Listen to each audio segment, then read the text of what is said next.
Hey guys, welcome back to A Plot of Confusion. I'm your host, Derek, and I gotta tell you, the devil was definitely doing everything he could to prevent me from talking. Now, I want to do this as a reaction. And look, this is for entertainment purposes only. You do your own research, but I want to at least share this with you. And the channel I'll have in the description that you can go and see their other videos. Before we get started, though, we got to understand that the devil is looking for every way, shape, form, or fashion to rob you of your blessing, to rob you of your joy, to rob you of your passion.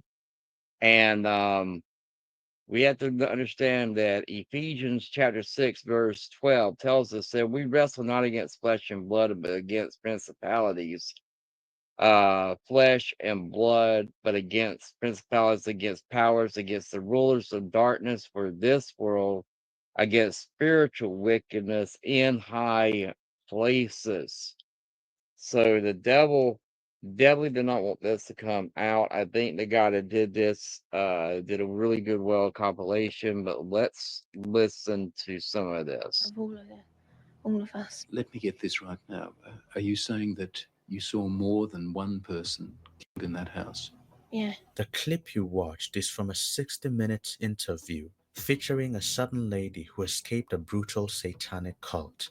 To describe this story as horrifying would be an understatement. Her name is Teresa, and there's more to her story later in this video, and it will make you question everything. It'll make you ask yourself things like, you mean things like this? You have evidence to back up stories like Teresa's, that this is Yes. really happening? Well, we have that age of child, 6, 5, and 4, giving information that ties up with Teresa. How do those children know? How do those children able to describe rituals, to talk about ceremonies, to talk about sacrificing animals? How do those children know? Nightmares, imagining it? You can't imagine those things. Actually happened in real life, and such reports as you might have heard aren't as far-fetched as they seem, because I've got a lot to expose in this video that might just erase your doubt. Now let me start with this rapper right here who said this about the music industry. Telling you facts. Hear it. This industry is not what it seems to be. Listen, this is a rapper. You got 200 followers. I bet you there's rappers in here right now that can rap way better than me. You can't. You can rap way better than me. You will never be where I'm at because this industry is rigged. It's rigged.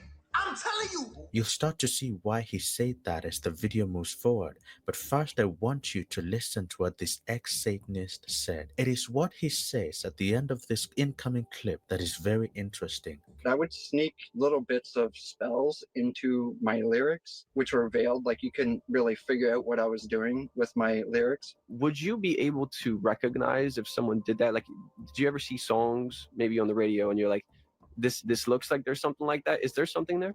Oh yes, I see a lot of it, especially in heavy metal, death metal. Read their lyrics again. Hear what they're actually saying, because it's not all fluffy, nice, teeny boppy lyrics. These are actual spells that they're doing and putting in their songs. And because they're so famous, I mean, I question what they have done to get there. You heard that. Because they're famous, I question what they have done to get there. This is Jennifer Lopez, a very popular. Now, I just want to stop that for a second. Now, I did work in movies and commercials, and I was working actually for, um, and it was supposed to be a Christian movie, and I was the art director on it. It was called Trinity Goodheart. And as I was the art director working on this, you are essentially you're working with the actors, you're working with the director and the producer. And the director and the producer were both Christians or claimed to be Christians. It was supposed to be for a Christian movie, and I was working with the actor to set up the main scene, and he was coming into the shop that he was his own. The character owned the shop, so he was coming in there, and he was looking at everything, And I never forget whenever it was like, oh, well, I'm supposed to have this Buddhist shrine, this particular Buddhist shrine. Um, not the fat Buddha, but the Indian Buddha, skinny one with the type of headdress thing. And I was kind of like taken back by it. And I was like, okay, well, I'll run this by with the producer and I'll run it by with the director and we'll get back. And he was like, no, no, no, no, that has to happen. And so I went to the director and the producer and I was like, look, I just found out I'm supposed to put in this key shot in this movie where the camera's going to be coming in through the front door and it's going to be panning from the cashier and then it'll be panning upward and the actor is asking for me to make sure that area right there has a Buddhist shrine right there. And they were like, oh, yeah, yeah, yeah, yeah, that's no problem. You just go ahead and do that. And I was like, okay, but that has nothing to do with Christianity. Yeah, yeah, but you don't worry about that. Just go ahead and do it. You've talked to him, he's told you what he wanted, so I called up my wife who had a background in different religious studies. And so she was pretty familiar with the different cultures and how things would be. And then she was like, hey, Kay, what kind of uh Buddhist is he? And I was explaining it, and she was like, okay.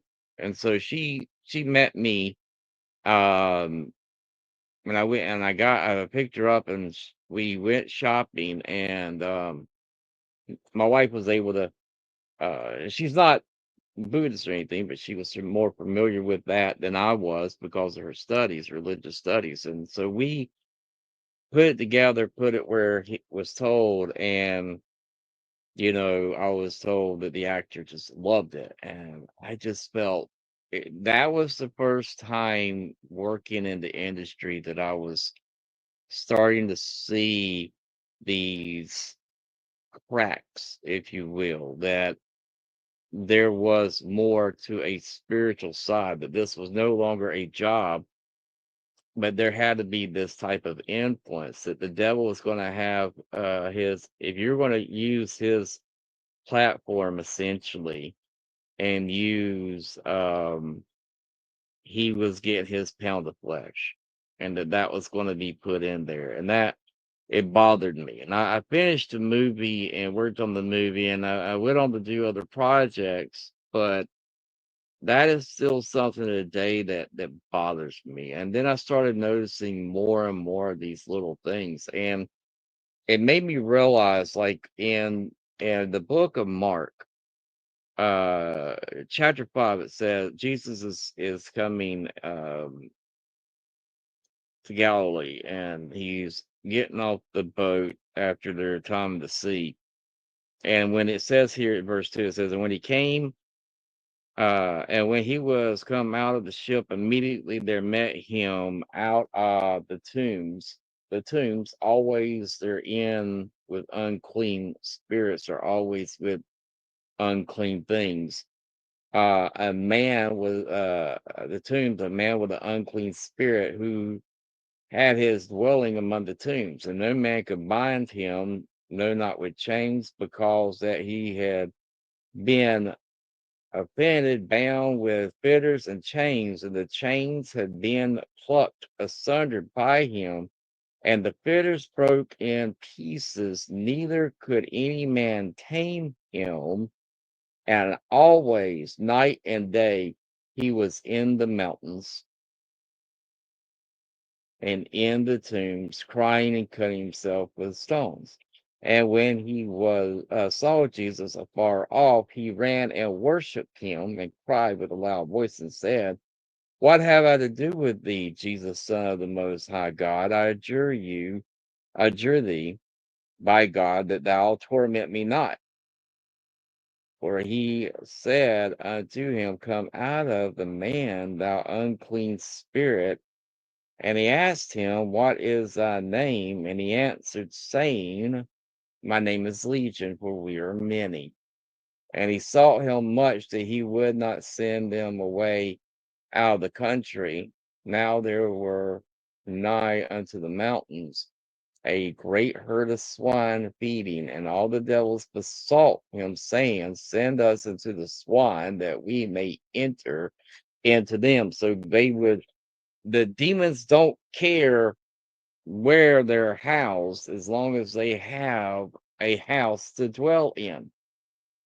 So when you're seeing these people talk about selling their souls, selling their life, selling stuff, you have to look at it and go, okay, um, there's more meat to this than meets the eye, so to speak. So let's listen to A celebrity. She's commonly known as J-Lo. Here is what she did. J-Lo's ex-husband claims that J-Lo sacrificed chickens for Santeria rituals. Oh, Johnny Noah married Lopez in February of 1997. When they were desperate to save their marriage, he visited an LA home of a Santeria guru with J-Lo. This is what he was saying. Noah said, quote, "We participated together in sacrifices of chickens and hens, and in one occasion, I was present when they were cleansing Jennifer with the blood of a hen.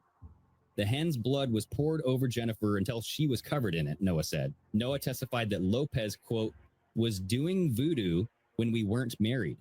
She was doing bad things to a lot of people when we were friends. And I knew all this time because we did personally, me and her, to this particular lady." Noah added that Lopez did voodoo and, quote, "all this religious bullshit," unquote, to former lovers, including Sean Puffy Combs. And she's not the only well-known figure who's reportedly offered chicken sacrifices in witchcraft rituals for the sake of pursuing a successful music career. Another popular female singer was deeply involved in similar practices, evident by the blood-covered chicken altar she used. The amount of crap that's about to come off my floor right now, guys. Oh my God. 3 years worth of brujeria. Real witches do real things. It looked like she sacrificed dozens, maybe even hundreds of chickens. And in another certain clip, Kanye West, not to endorse him by the way, was explaining who runs the world. This is the way the world works. Here, okay, be quiet for a second. Let's go for a second. I love you, but okay. No, you got it. Hey, sorry. Come now. God runs the world. Then under that, you got 1,000-year-old families, Medici. Under that, you have the Vatican, the Pope. Under that, you have the financial groups that control all your shit. BlackRock, Vanguard. After that, you have Putin.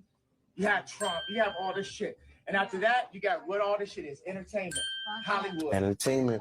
Mind Take control. that, run that back, run into schools. He just broke it down. And now anybody who has open eyes and ears will instantly know that he was not talking about the true God, Yahweh, and his son, Jesus Christ. Rather, I'm convinced that he was talking about the lowercase God who rules over the fallen sphere of creation, the evil one whom the Bible describes in this manner. We know that we are children of God and that the whole world is under the control of the evil one. Now listen to what this actor says. In this movie, you're fighting the devil. Now, this was a great idea, I thought. Arnold has fought everybody. He has not fought, I call him Beelzebub, Lucifer.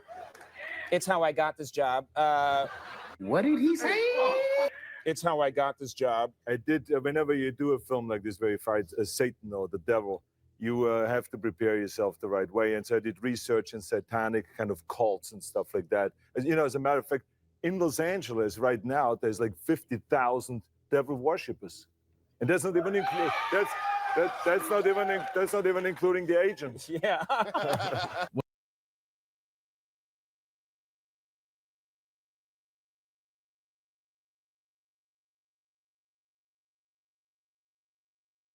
And Arnold Schwarzenegger claims to be a Christian now.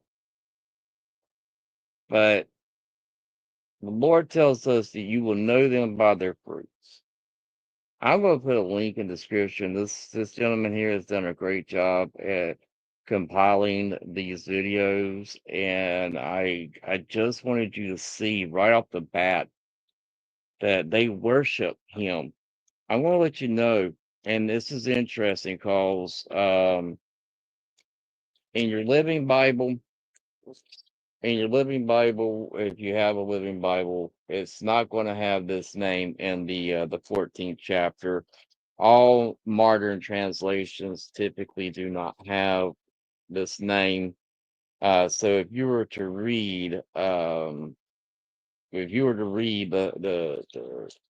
modern day translations, and I use the Living Bible as a good little key to my King James, but it says in chapter 14, verse 12, how you have fallen from heaven, O shining star, son of the morning, you have been thrown down to the earth, who destroyed the nations of the world, where you said to yourself, I will ascend to heaven and set my throne above God's stars. I will preside on the mountain of the gods far away in the north.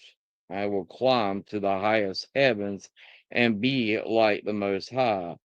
Instead, you will be brought down to the place of death, down to the lowest depths. And so, if you were to read that, you're like, okay, who is that referring to? And that's why I think it's very important that in your studies that you have a King James Bible. I think it's fine to use other translations. I'm not saying that, the be all end all, but I am saying that it's very important that you have a King James Bible in your house, in your studies, that you use the other translations to expand upon that in which you have in your daily reading. But you wouldn't know who he was referring to if you didn't have what the King James says. How art thou fallen from heaven, O Lucifer? Now what we need to understand is that in the King James, Lucifer is a Greek word that's been put there by the translators of the King James Bible. In Hebrew, it's Hael, which means the Holy One. When it says that Peter goes, you will go like a roaring lion. So that's like Hael being the one that brings a loud, audible sound. But the reason why the King James put it here was because of the fact that the Catholics, bishops, and the ones up in the higher ranking of them would sing O Lucifer in their songs. And so they put this in here so that you would know if they were Luciferian, if they were part of this light bearing cult. How art thou fallen from heaven, O Lucifer, son of the morning? How art thou cut down to the ground, which did weaken the nations? For thou hast said in thy heart, I will ascend into heaven, I will exalt my throne above the stars of God. I will sit also upon the mount of the congregation of the gods, so to speak, in the sides of the north. I will ascend above the heights of the clouds, and I will be like the Most High. Who's he referring to? The Most High, Yahweh. Yet thou shalt be brought down to hell, to the sides of the pit. They that see thee shall narrowly look upon thee and consider thee, saying, is this the man that made the earth tremble and did shake in the nations? So it's very important to understand that the King James is a very important tool to understand that when they are speaking this, they're not hiding it. They're not hiding it.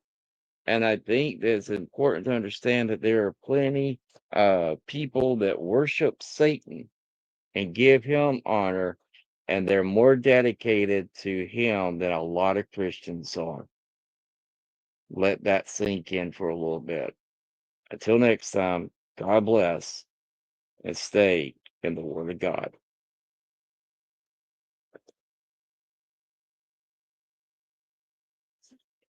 It did.